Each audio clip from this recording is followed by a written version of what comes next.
দশম শ্রেণীর ছাত্রছাত্রী, তোমাদের জন্য আজকে ইতিহাস থেকে একটি প্রশ্নের সমাধান। প্রশ্নটি হচ্ছে কি না, সাম্প্রদায়িক বাটোয়ারা নীতি কি? না, সাম্প্রদায়িক বাটোয়ারা নীতি হলো একটি রাজনৈতিক কৌশল, যেটা কি করে না এক ধর্মীয় বা জাতির বিরুদ্ধে এরা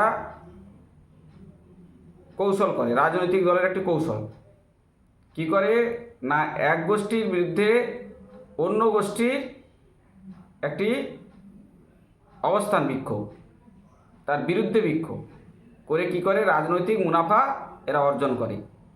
আর এটি হলো কি না কোনো সরকার বা কোনো রাজনৈতিক দলের মুনাফা বিশেষ। এটি সাধারণত নির্বাচনী কৌশল হিসেবে একে ব্যবহার করা হয়। একেই বলা হয় কি সাম্প্রদায়িক বাটোয়ারা নীতি। এটি পরীক্ষার খাতায় তোমরা সুন্দরভাবে লিখবে।